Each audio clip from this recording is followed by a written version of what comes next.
Hi, I'm Trisha Moten with Studio Movie Girl, and I'm going to be reading the words of Fred Green. Hi, I'm Danielle, and I'll be reading the words of Bethany Robinson.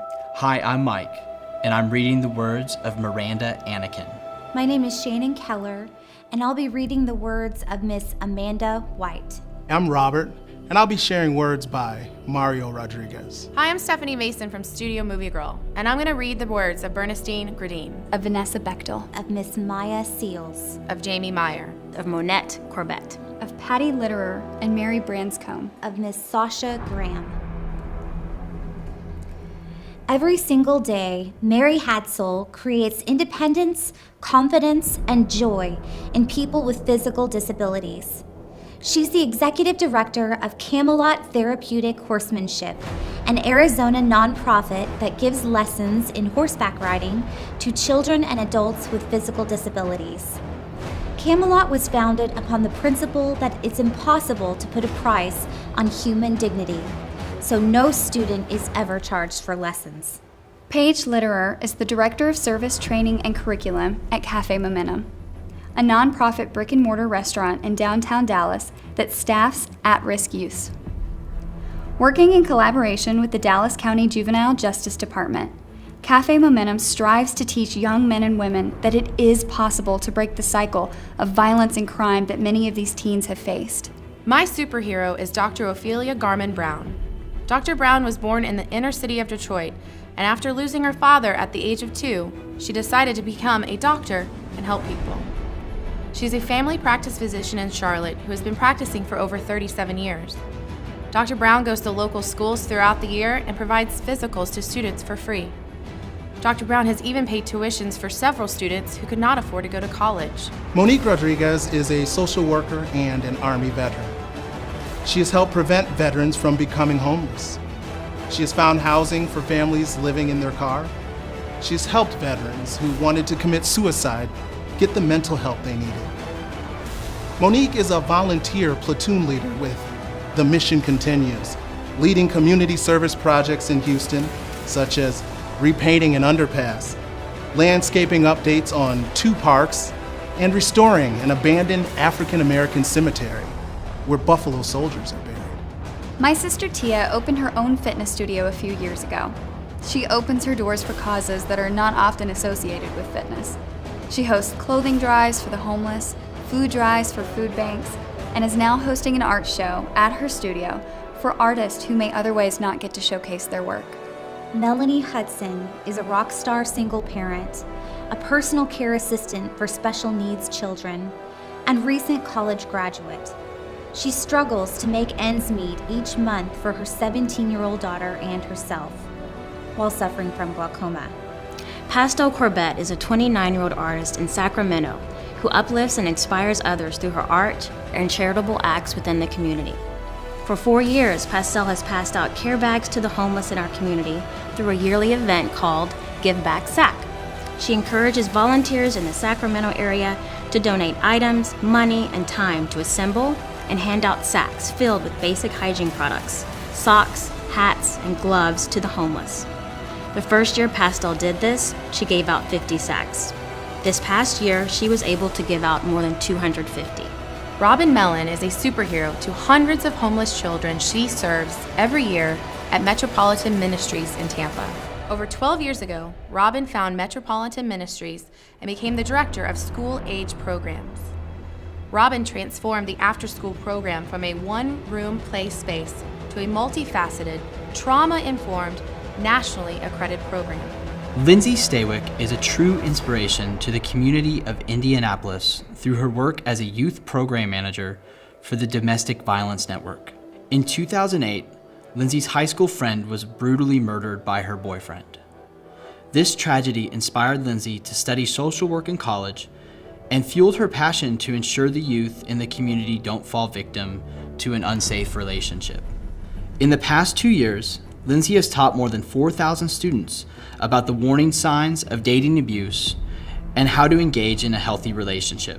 Tamar Manassa is a native Chicago woman who sees the violence and disruption threatening to tear her hometown apart, and she has taken matters into her own hands. Fed up with the shootings in her neighborhood, Tamar assembled a literal army of moms and set out to take back the streets of crime-riddled Inglewood. Tamar started out by simply sitting on the street corner for hours in an attempt to dissuade shooters, and it worked. And more residents joined. As a result, MASK, Mothers Against Senseless Killings, was born. Sandra Young is the founder of the Mixteco Indigena Community Organizing Project, which unites Indigenous leaders and allies to strengthen the Mixtec and Indigenous immigrant community in Ventura County. After joining the staff at Las Islas Medical Clinic, Sandra recognized that there was a cultural and legal divide in the concept of healthcare between Indigenous Mixtec farm workers and our Western medicine. This is why she founded her nonprofit, to build community leadership, education and training programs, language interpretation, health outreach, and cultural promotion for the Mixtec community. Mrs. Beauty Baldwin is a native of Baldwin County, Georgia. In 1984, Beauty made history by becoming the first African-American female superintendent in the state of Georgia. Beauty was appointed by Governor Joe Frank Harris to chair the Georgia Board of Medical Assistants, and Governor Roy Barnes appointed her to the Georgia Board of Adult Literacy. Beauty places the highest importance on serving the community close to home. What makes Mary a superhero is the way she looks past an individual's disabilities and sees instead what each person would be capable of if someone gave them a chance. She gives them that chance. The name of her program is Mighty Kids, because Robin sees the superhero in each and every child that resides in this shelter. Every day she serves humbly with her whole heart and is a passionate advocate for the needs of homeless children. Pastel also honors a deserving mom each Mother's Day. She finds these women through social media. This year's mom was a cancer patient whose husband was recently shot and paralyzed. After receiving a full day of pampering, gifts, and shopping with Pastel, the mom told her, "You made my year. You brought me back to life." When a study identified the most dangerous individual intersection in Chicago, Tamar and her army moved to that neighborhood on the west side of Chicago in an attempt to give that neighborhood some peace. Lindsay also works part-time with the Community Health Network to provide resources to victims of sexual assault. She works day after day to make sure people know they matter and that there are people who will help them. Unfortunately, Dr. Brown was diagnosed with brain and kidney cancer 5 months ago, underwent brain surgery and the removal of a kidney. She took a few months off and went right back to working for the community. I look at this lady in awe. In 2016, a new Gwinnett County Elementary School was opened in Beauty's name. Beauty P. Baldwin Elementary in Norcross, Georgia, is the first school to be named after a living educator. Tia enlisted in the National Guard at 27 years old to serve her country and has taught my kids to be the most patriotic 3- and 5-year-olds you will ever meet. Melanie takes time out to work with Philabundance to raise awareness of hunger, showing others in her situation that there's no shame in needing help. She believes in the power of giving.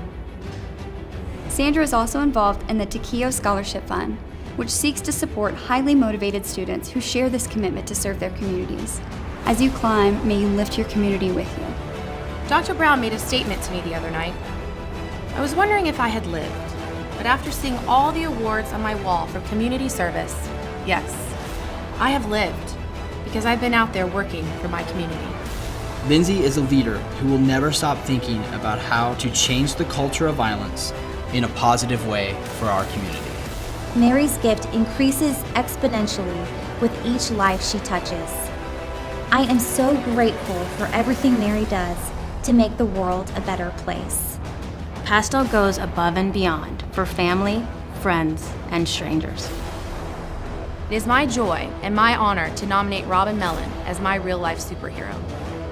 I hope you will consider my wife because she does a lot, not only for our community, but also for our home. Beauty says, "Serving kids has been my mainstay my entire life. We're put on earth to do one thing, and that's to serve." Paige inspires me to give more of my heart and to view the world through eyes that have no boundaries. in the face of real danger, Tamar is Chicago's very own superhero.